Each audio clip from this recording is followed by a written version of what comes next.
मैं मानती हूँ कि देवी ने अपनी माया से इंद्रलोक की संपूर्ण धन संपत्ति और देवताओं को यहाँ से दूर कर दिया है। मैं ये भी मानती हूँ कि इंद्र को बंदी बने हुए देखने का सुख तुमसे छीना गया है, किंतु दारुका अब भी तुम इंद्र के प्रिय सिंहासन पर बैठ सकती हो। इससे इंद्र जहाँ कहीं भी होगा, वो तुम्हें अपने सिंहासन पर बैठा हुआ देखकर उसका मन द्रवित हो उठेगा। आपने मेरे लिए जो कुछ भी किया उसके लिए मैं आपकी आभारी हूँ। आपकी सहायता के बिना मैं अपने पति को कभी मुक्त नहीं कर पाती, किंतु इंद्रासन पर बैठना नहीं, मैं ऐसा नहीं कर सकती। मैं इस आसन के योग्य नहीं हूं। सत्य कहा दारुका।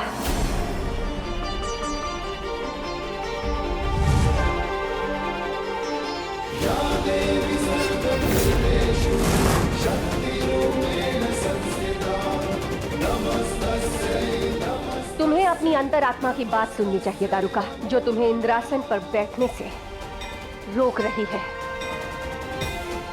तुम्हारी अंतरात्मा ये भी जानती है कि तुमने इंद्रलोक पर आक्रमण करके बहुत बड़ी भूल कर दी है, और इसीलिए मैं यहाँ पर आई हूँ, क्योंकि तुम्हारे पास अब भी एक अंतिम अवसर है। जिस अपराध के मार्ग पर तुम्हें ले जाया जा रहा है, लौट आओ वहां से दारुका। उचित और अनुचित के अंतर को मत भूलो दारुका। दारुका, तुम्हारे सामने झूठ और कपट का माया जाल है। जाओ अपने पति से पूछो कि क्या कारण था, क्यों इंद्रदेव ने उसे बंदी बनाया। जब तुम्हें सत्य का भान होगा, तब तुम दोनों को अपनी भूल का आभास होगा दारुका। और यदि तुमने अपनी भूल का आभास करके इंद्रलोक को छोड़कर वहां चली गई जहां से तुम आई थी, तो तुम्हें क्षमादान मिल जाएगा दारुका। और अब निर्णय तुम दोनों का है कि तुम्हें किसका साथ देना है। कल सूर्योदय तक तुम्हारे पास समय है दारुका, क्योंकि उसके पश्चात दारुक वन में सबके साथ उचित न्याय हो, ये सुनिश्चित करना मेरा दायित्व होगा।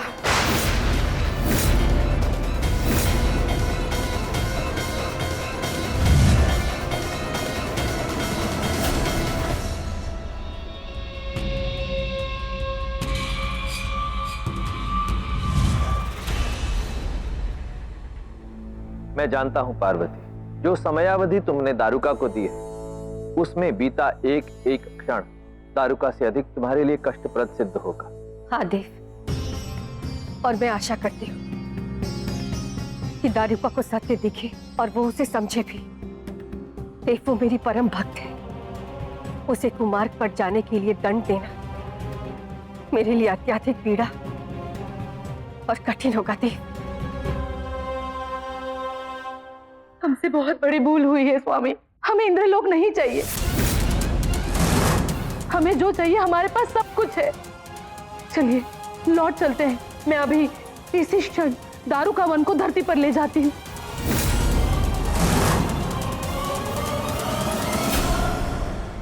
ऐसे मूर्खता मत करना दारुका।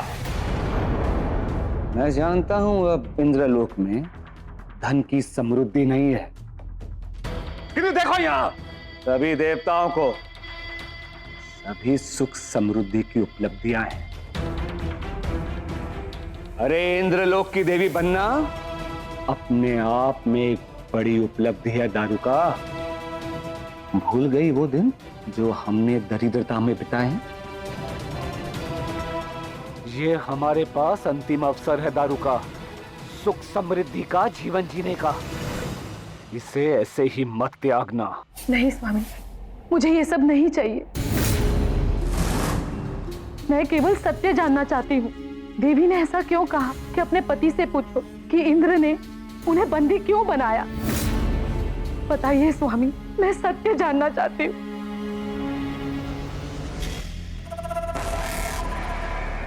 ओ, तो अब तुम्हें सत्य जानना है, तो सुनो सत्य क्या है। मुझे देवी के कहने पर इंद्र ने बंदी बनाया था दारू का। अरे मैं तो विनम्रता के साथ उनको प्रस्ताव देके आया था कि इंद्र लोक में तुम्हें देवी के रूप की तरह स्वागत सत्कार किया जाए। जैसे मैंने उनको ये कहा तो उन्होंने मेरा उपहास किया। जानती हो उन्होंने क्या कहा? देवी ने भले ही तुमको देवी बनने का वरदान दे दिया, किंतु तुम्हें कभी देवी का मान सम्मान नहीं मिलेगा। और जब इस बात का मैंने विरोध किया कि तुम्हें भी वो मान सम्मान मिलना चाहिए, तो वो मुझ पे क्रोधित हो गए, मुझ पे प्रहार किया। सत्य तो कठोर है दारू का, किंतु सत्य यही है, जैसा तुम देवी के बारे में सोचती हो, देवी वैसी नहीं है। आपको मेरी सौगंध है, मुझे बताइए आपने अभी जो कुछ भी कहा तो वो सत्य है? दारुका के लिए यह सत्य मानना असंभव है कि देवी उसके साथ कुछ अनुचित कर सकती है। उसका विश्वास जीतने के लिए मुझे कोई और चाल चलनी होगी, अन्यथा मेरा सारा खेल बिगड़ जाएगा। नहीं दारुक,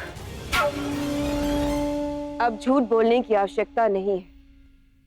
दारुका को सत्य बताने का यही सही समय है।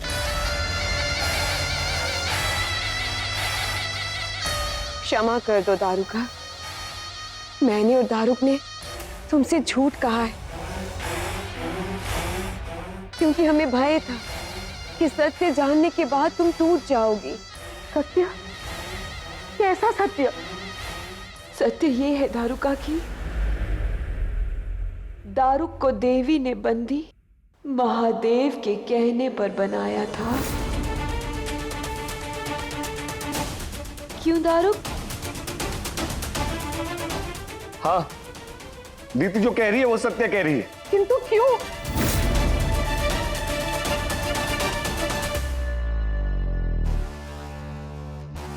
क्योंकि जब देवी ने तुम्हें वरदान देकर एक देवी बनाया, तो इस बात को लेकर महादेव बहुत ही अप्रसन्न थे। देवी ने उन्हें समझाने के बहुत प्रयास किए, किंतु महादेव बिल्कुल भी नहीं माने। यहाँ तक कि महादेव ने देवी से कह दिया कि उन्होंने जो तुम्हें वरदान दिया है वो उस वरदान को वापस ले लें। फिर उसके पश्चात जब दारुक इंद्रलोक आया तो महादेव पुनः रुष्ट हो गए, क्योंकि उनके अनुसार यदि देवी ने तुम्हें वरदान देकर एक देवी ना बनाया होता तो दारुक का इंद्रलोक जैसी दिव्य स्थान पर आना तो दूर की बात है, वो उसे देख भी नहीं पाता। इसलिए महादेव ने देवी से कहा कि वो दारुक को बंदी बना ले, ताकि एक ही बार सबके वर्चस्व और शक्ति की इस लड़ाई का अंत हो सके। किंतु वो तो देवी हैं, ब्रह्मांड की सबसे बड़ी शक्ति। ये जानते हुए भी कि महादेव अन्याय कर रहे हैं, उन्होंने ऐसा क्यों किया? तुम अब भी नहीं समझी हो दारुका। वो भले ही देवी है, किंतु है तो महादेव की पत्नी ना। उन्होंने भी अपने पत्नी धर्म को प्राथमिकता दी है। तुमने भी तो यही किया था ना दारुका। ना चाहते हुए भी अपने पति दारू के कहने पर तुमने देवी से वरदान मांगा। ठीक उसी प्रकार देवी ने भी महादेव के कहने पर ना चाहते हुए भी दारू को बंदी बना लिया। पर सत्य तो ये कि देवी स्वयं कैलाश से मुक्ति पाना चाहती है,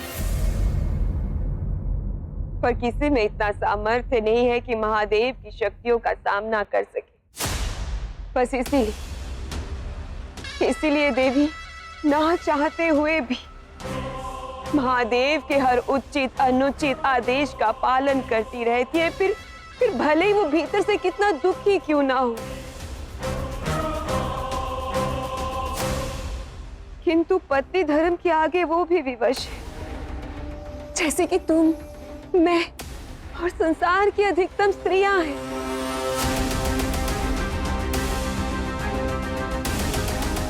मेरी तो बस यही एक इच्छा थी कि तुम कैलाश को भी इंद्रलोक की ही भांति दारुका वन की परिधि में ले लेते।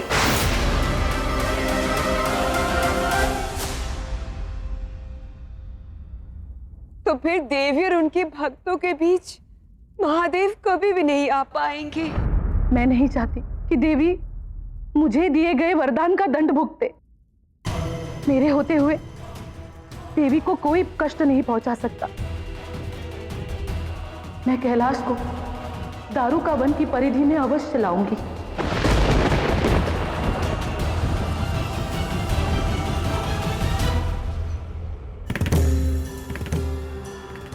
प्रतीत होता है कि दिति दारुका को पूर्णतः भ्रमित करने में सफल हो गई।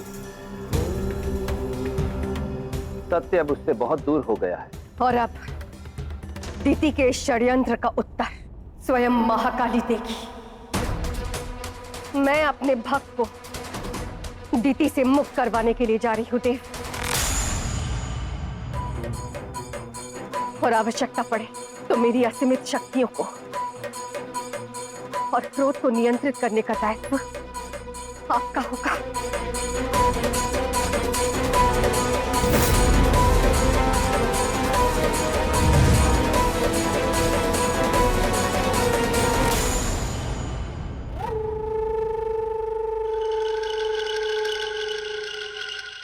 नहीं, मैं देवी को अब और रुष्ट नहीं कर सकती।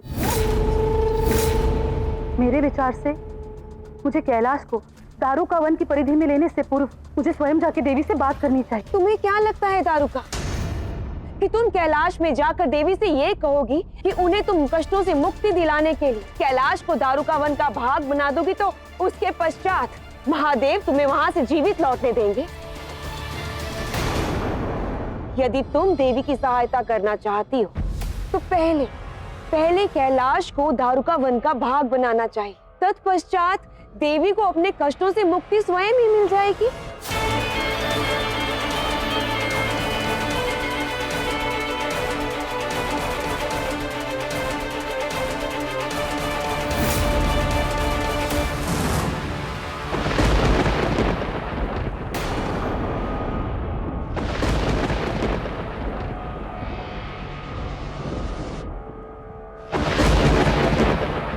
ये अचानक भीषण तूफान कहां से आ गया?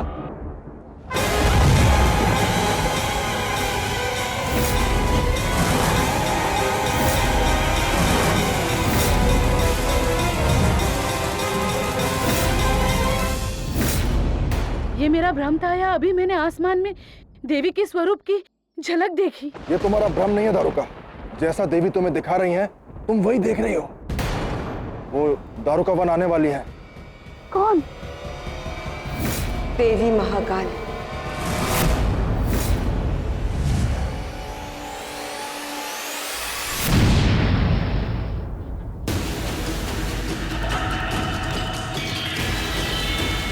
ये मेरी भूल थी। मैं कैलाश को अपने अधीन नहीं ले सकती। हे प्रभु, ये तो देवी का प्रकोप है। मूर्ख मत बनो दारुका। यदि देवी तुम्हारे वन को ध्वस्त कर सकती है तो तुम्हें भी कैलाश पर अवश्य आक्रमण करना चाहिए।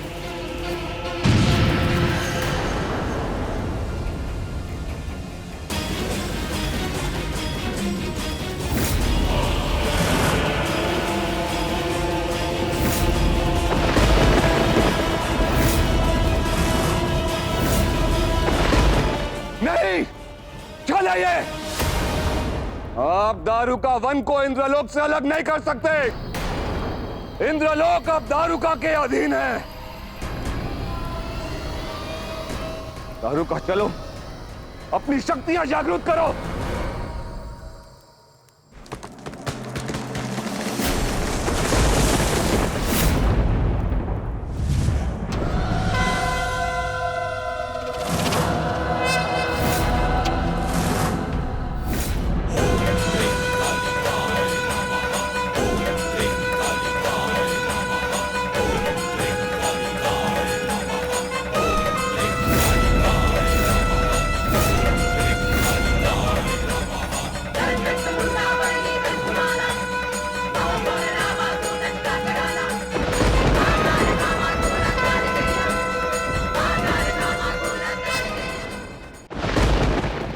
क्या सोच रही थी दीदी कि जिस तरह दारुका को भ्रमित कर तुमने इंद्रलोक पर जीत प्राप्त की थी, ठीक उसी तरह तुम कैलाश पर भी जीत प्राप्त कर लोगी और देवी मौन रहेगी। ध्यान से देखो इस वन को। इस वन की परिधि अभी भी अपूर्ण है। अब कोई भी स्थान इस वन का भाग नहीं बन सकता, क्योंकि दारुका अब दारुका वन की देवी नहीं रही और ना ही इसकी शक्तियां असीमित है। वाह देवी वाह, अद्भुत। मैंने तो ये स्वप्न में भी नहीं सोचा था कि आप स्वयं अपने ही दिए गए वचन के विरुद्ध चली जाएंगी, अपने भक्त को दिए गए वचन को निरस्त कर देंगी आप। तुम भूल रही हो दीदी, मैंने दारुका को चेतावनी दी थी कि वो इंद्रलोक छोड़कर अपने स्तर पर चली जाए, उस जगह पर चली जाए जो उसका अपना स्थान है। आज जो उसकी ये दशा है उसके कर्मों का फल है। मैं जानती हूं उसके कर्मों के पीछे तुम्हारा ही मलिन षड्यंत्र है। उसकी सोच को तुमने ही दूषित किया है। परंतु हाँ, डरने की कोई आवश्यकता नहीं। मैं तुम्हें यहां दंडित करने नहीं आई हूं, क्योंकि तुम्हारा दंड तारकासुर का अंत होगा, जो शीघ्र ही आने वाला है। मैं यहाँ केवल दारुका को सत्य का भान कराने आई हूँ, उस सत्य का भान जिसे तुमने और दारुक ने उससे छुपाया था। कैसा सत्य देवी? आंखों देखी पर विश्वास करना अधिक सरल होता है, इसीलिए तुम स्वयं अपनी आंखों से देखो।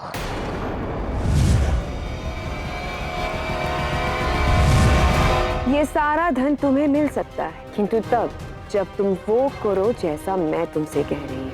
जैसा आप बोलेंगी वैसा ही होगा। तुम अपनी पत्नी के मार्ग में बाधा नहीं बनोगे। यदि वो चाहे तो उसे पूरे दिन पूरी रात देवी की आराधना करने दोगे, उसे रोकोगे नहीं। स्वीकार है। मेरे पास तुम्हारे लिए एक प्रस्ताव है। दारुका वन लौट जा और वहां जाकर अपनी पत्नी दारुका को देवी से एक वरदान मांगने के लिए मना। एक ऐसा वरदान जो तुम्हें तो धन देगा, किंतु मुझे देगा एक अवसर, एक ऐसा अवसर जो देवी को उसी के वचन में बांध देगा। तो आपको आपके राजकोष में से मुझे 1 कोटि स्वर्ण की मुद्राएं देनी होगी। तुम्हें इंद्रलोक से एक भी स्वर्ण मुद्रिका नहीं मिलेगी।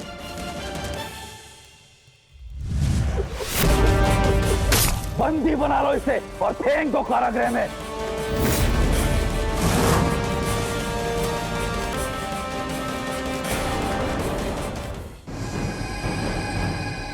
दारुका जो तुमने देखा है वो नहीं है जो तुम्हें दिखाई दे रहा है। सत्य कुछ और है। मैं तुम्हें सब कुछ समझा सकती हूँ। कीजिए, मैं अब और झूठ नहीं सुनना चाहती। यदि आपने मेरे साथ छल किया होता तो मैं आपको क्षमा कर देती, किंतु आपने मेरी भक्ति के साथ कपट किया है। मेरे द्वारा देवी को कष्ट पहुंचाया है। मैं आपको कभी क्षमा नहीं कर सकती, कभी नहीं।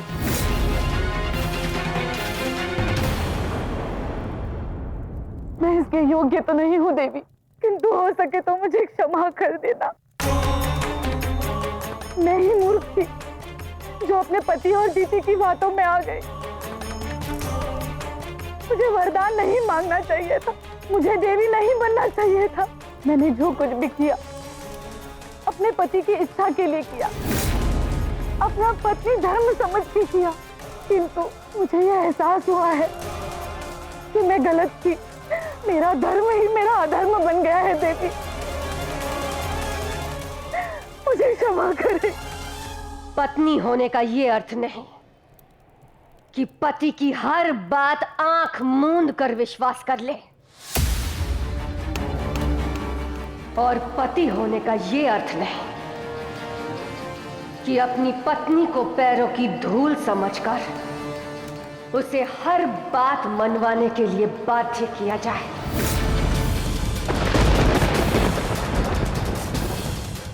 पति और पत्नी विवाह के उस पवित्र डोर के बंधन है जो एक समान स्वरूप है, जिनका काम है एक दूसरे का सुख दुख में साथ देना और एक दूसरे का सहारा बनना। दिति ने तुम्हें कैलाश जीतने के लिए प्रेरित तो किया, और साथ ही साथ उसने मेरे और महादेव के बीच में कड़वाहट डालने का दुस्साहस भी किया, किंतु वो ये नहीं जानती कि उसका ये प्रयास काल के अंत तक भी सफल नहीं होगा।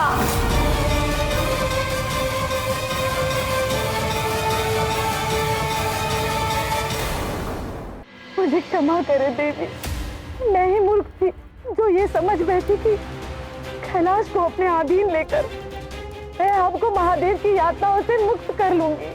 दिति तुम्हारे मन में विष का बीज इसलिए बो पाए क्योंकि तुमने आजीवन मेरी भक्ति की है। तुमने कभी भी महादेव के स्वरूप को जाना नहीं, और इसीलिए आज मैं तुम्हें महादेव के दर्शन करवाऊंगी।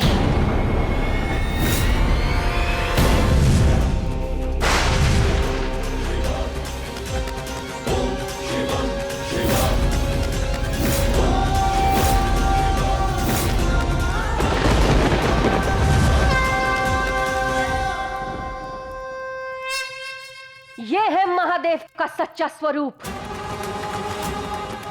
मैंने उनकी छाती पर पैर रखा, परंतु उन्होंने कभी भी मुझसे ये नहीं कहा कि मैं उनसे क्षमा मांगूं, कि मुझे कोई आत्मग्लानि का बोध हो।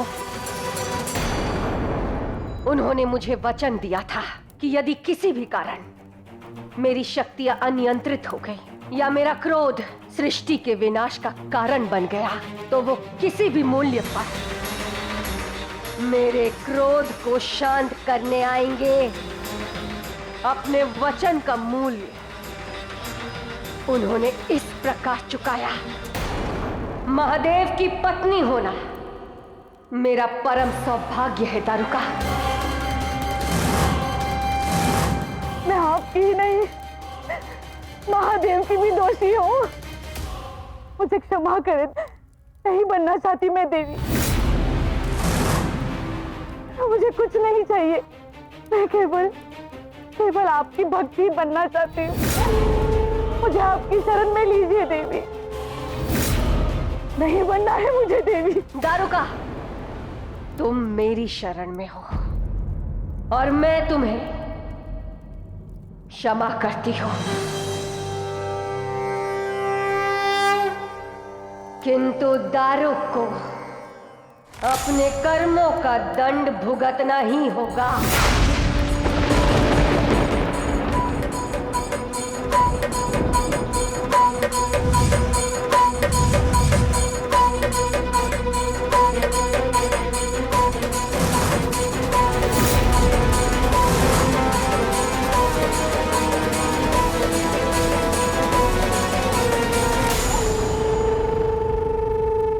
आप मुझे नहीं मार सकती।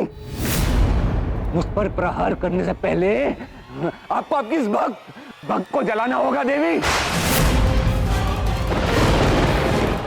मैं तो मरूंगा, साथ में ये भी मरेगी।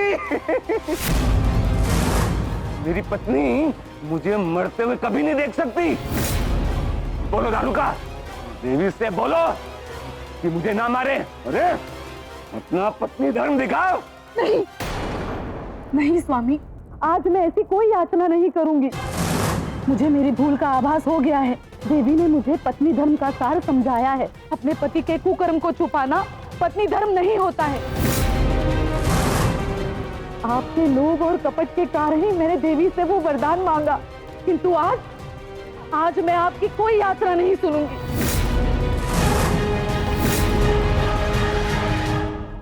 हे देवी, आपको इन्हें जो दंड देना है आप दे सकती हैं, मैं आपको नहीं रोकूंगी।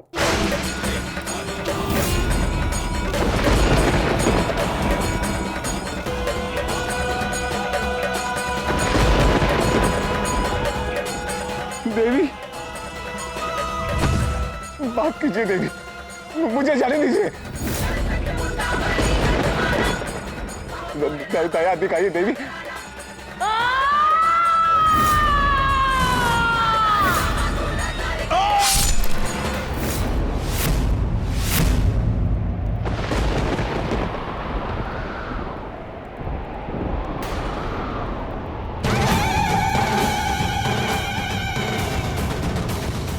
तारकासुर, यहाँ से चलो, नहीं तो देवी का कोप हमारा भाजन भी कर देगा। चलो।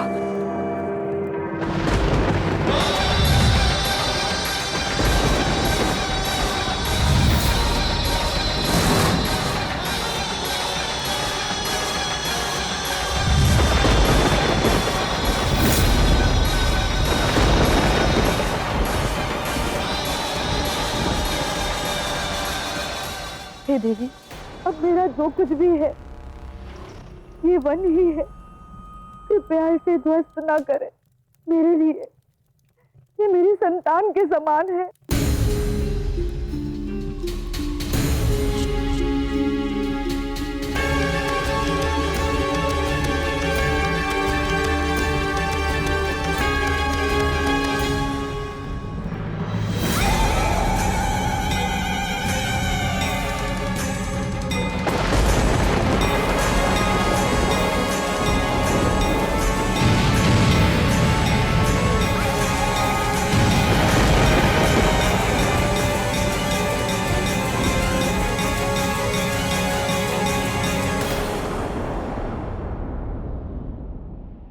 प्रभु, देवी का क्रोध पुनः उग्र स्वरूप ले रहा है, उन्हें शांत कीजिए प्रभु, अन्यथा सृष्टि में फिर से प्रलय की स्थिति बन जाएगी। क्या हुआ प्रभु, आप मौन क्यों हैं? जिस प्रकार आपने पहले देवी के क्रोध को शांत किया था, एक बार पुनः उनके क्रोध को साथ दीजिए प्रभु। नहीं देवराज, मैं देवी के क्रोध को शांत करने के लिए इस बार उनके चरणों में नहीं लेट सकता, क्योंकि देवी ने मुझसे यह वचन लिया है कि मैं उनके क्रोध पर नियंत्रण लगाने के लिए उस मार्ग का चयन नहीं करूंगा। किंतु फिर भी मैं देवी महाकाली के इस उग्र रूप को शांत करने के लिए कोई ना कोई मार्ग अवश्य ढूंढ लूंगा।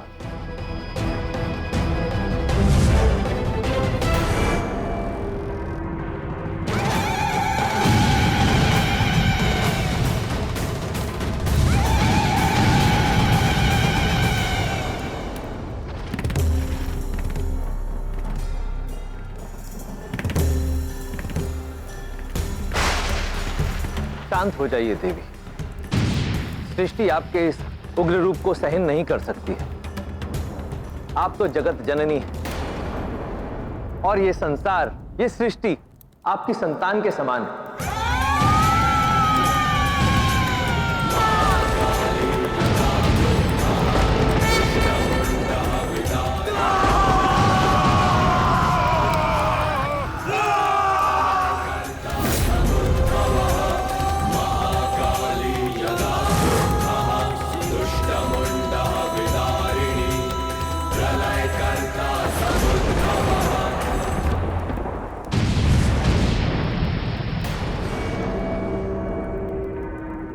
आप वचनबद्ध हैं महादेव, किंतु मैं नहीं। देवी महाकाली के क्रोध को शांत करने हेतु मैं उनके मार्ग में लेट जाऊंगा, अन्यथा देवी महाकाली का क्रोध समस्त सृष्टि के नाश का कारण बन जाएगा। नहीं नारायण, मैं आपको ऐसा नहीं करने दे सकता। शिव और शक्ति एक ही, इसी कारण मैं देवी महाकाली के क्रोध को स्वयं में समाहित कर पाया था। हम दो स्वरूपों का समागम है, हमारी शक्ति भी एक ही सूत्र से बंधी हुई है। इसी कारण मेरी छाती पर पैर रखने के उपरांत भी देवी ने स्वयं को आत्मग्लानि से मुक्त कर लिया। परंतु यदि उन्होंने आपकी छाती पर पांव रखा तो इस कृत्य से उनके मन में जो आत्मग्लानि उत्पन्न होगी, उससे वो स्वयं को कभी भी मुक्त नहीं कर पाएंगे। तो अब क्या किया जाए महादेव? इससे पूर्व महाकाली का क्रोध सृष्टि का नाश करते हमें उन्हें शांत तो करना ही होगा। इस बार देवी के क्रोध का मूल रक्त बीज जैसे असुर के संहार से उत्पन्न नकारात्मकता नहीं है, अपितु इस बार देवी का क्रोध किसी अन्य कारण से उत्पन्न हुआ है। कदाचित ये क्रोध भावनात्मक है। हमें उस भावना को समझना होगा जिसके कारण देवी ने महाकाली का ये उग्र रूप धारण किया है। एक बार वो भावना शांत हो गई नारायण, तो देवी महाकाली स्वयं शांत हो जाएंगी।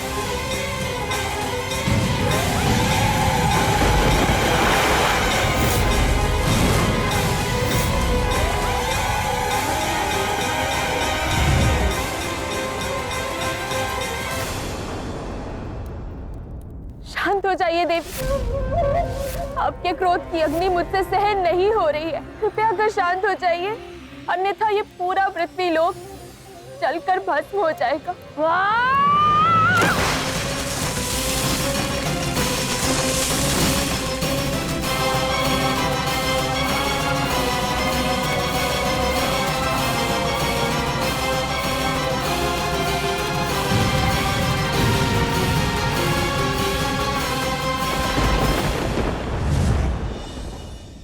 देवी ने मुझे इस स्थान पर आने के लिए कहा था। अवश्य ही उनके क्रोध का निराकरण इस स्थान से जुड़ा है।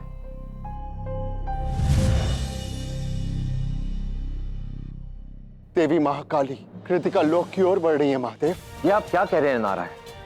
देवी कृतिका लोक कैसे जा सकती है? उन्होंने तो कृतिकाओं को वचन दिया था। मैं और महादेव तुम्हें ये वचन देते हैं, आज के बाद से हम दोनों कभी भी कृतिका लोक नहीं आएंगे और ना ही हम कार्तिकेय से मिलेंगे। जगत जननी और जगन्नाथ की यही नीति है कि हम केवल कार्तिकेय के ही नहीं बल्कि समस्त सृष्टि के माता पिता हैं देव, जिनके प्रति हमारा कुछ दायित्व भी है। समझ में आ गया। देवी के क्रोध का कारण उनके प्रेम और वात्सल्य में निहित है।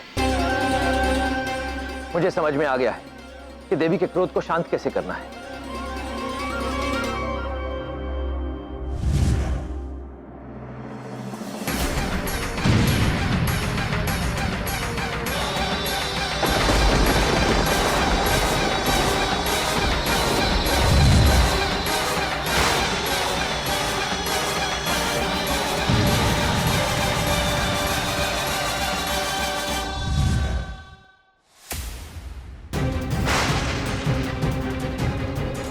वो देवी, आपकी ये दशा? कृपया देवी के इस क्रोध को शांत कीजिए देवराज। पृथ्वी का कण कण उनके क्रोध अग्नि में जल रहा है। मैं उनके क्रोध की इस ज्वाला को और सहन नहीं कर पाऊंगी। क्षमा करें भूदेवी, परंतु हम में से कोई भी आपकी सहायता नहीं कर सकता। अब केवल महादेव ही देवी महाकाली के क्रोध को शांत करने का उपाय कर सकते हैं।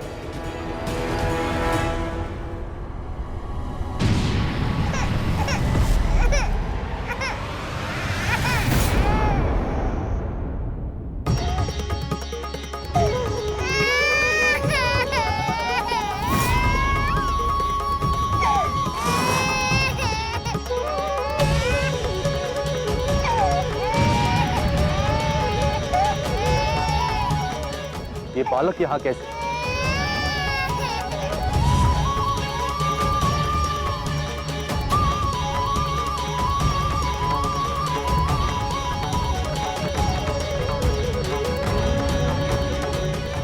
ये बालक नहीं, महादेव का वो स्वरूप है जो उन्होंने देवी के उग्र क्रोध को शांत करने के लिए धारण किया। महादेव का बटुक भैरव स्वरूप।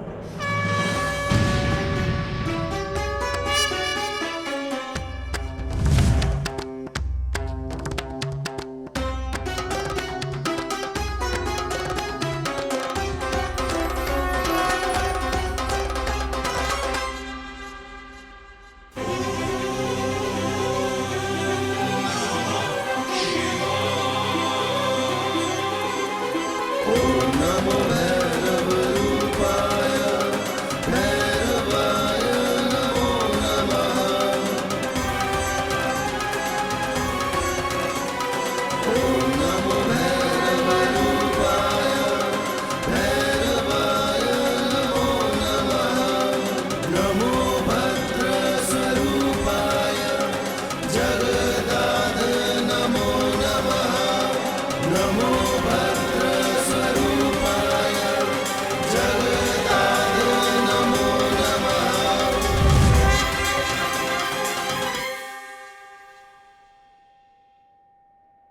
को तुम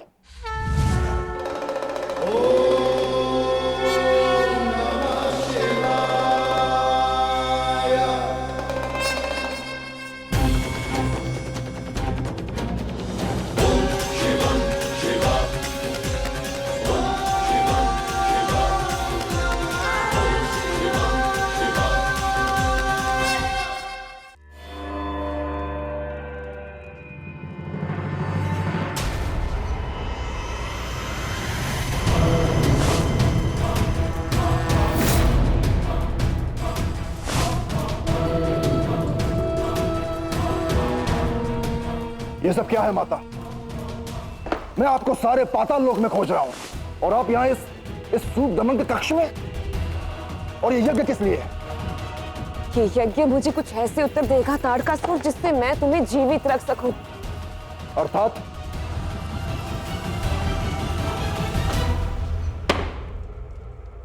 तुम्हें स्मरण है ताड़कासुर, मैंने तुम्हें बताया था कि देवी के निशुंभ को मारने से ठीक पहले क्या हुआ था?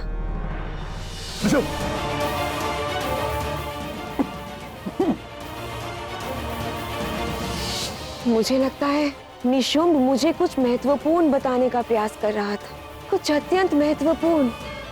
और फिर मुझे स्मरण आया कि मैं शिवांश की जानकारी लाया हूँ और वो जानकारी ये है कि आज देवी ने मेरे प्राण ले ही लिए थे, क्योंकि वो जान गई थी कि मुझे शिवांश के निवास की जानकारी मिल गई है। आज तक सूर्प दमन मेरे दिए गए किसी भी कार्य में विफल नहीं हुआ है। और यदि देवी ये बात जानती थी कि सूर्प दमन वहां पर शिवांश को ढूंढने वाला है तो देवी ने उसे जीवित क्यों छोड़ा? उसे अपना दूत बनाकर यहाँ पाताल लोक में क्यों भेज दिया? नहीं ताड़कासुर, मुझे इस सब में किसी गहरे षड्यंत्र की गंध आ रही है। इसीलिए मुझे पता लगाना होगा कि देवी और सूप दमन के मध्य वास्तव में हुआ क्या था।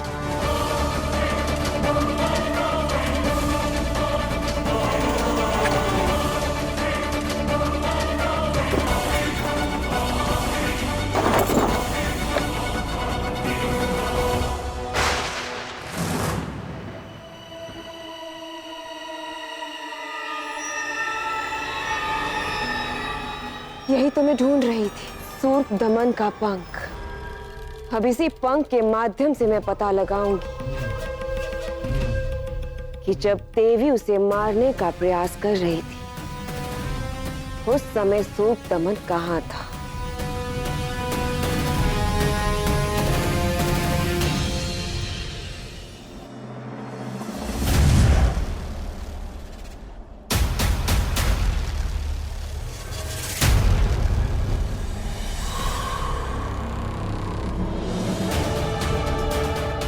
देवी और सूर्प दमन एक ही समय में एक ही स्थान पर कृतिका लोक में।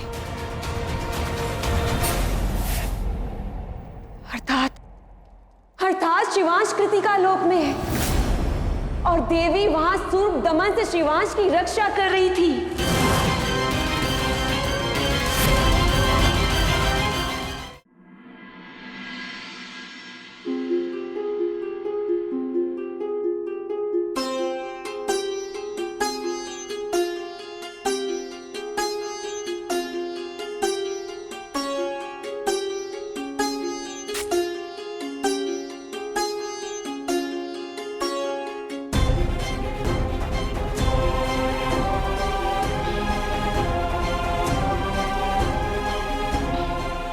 मैं जानती थी कि आप मेरे क्रोध को शांत करने के लिए कोई ना कोई मार्ग अवश्य ढूंढ लेंगे देव।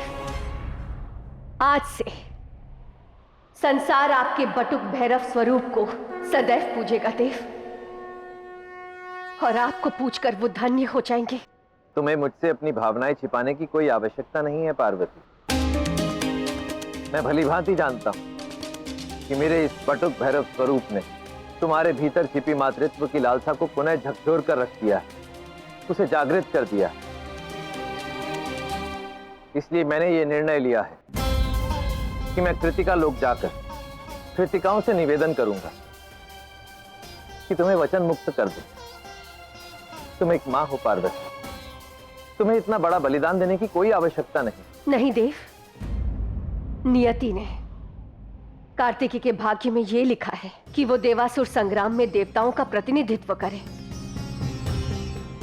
और इसके लिए उसके मन को बहुत कठोर बनाना होगा। इसीलिए अभी उसे कृतिकाओं की ममता की छांव में ही रहने दीजिए, क्योंकि जब वो मेरे पास आएगा तो मैं उसे एक योद्धा का कठोर जीवन दूंगी। प्रशिक्षण और आभास की अग्नि में उसे लोह के समान एक योद्धा बनाऊंगी, ताकि उसके समान इस संसार में और कोई योद्धा ना हो। और केवल तभी जाकर तारकासुर का अंत संभव है देव।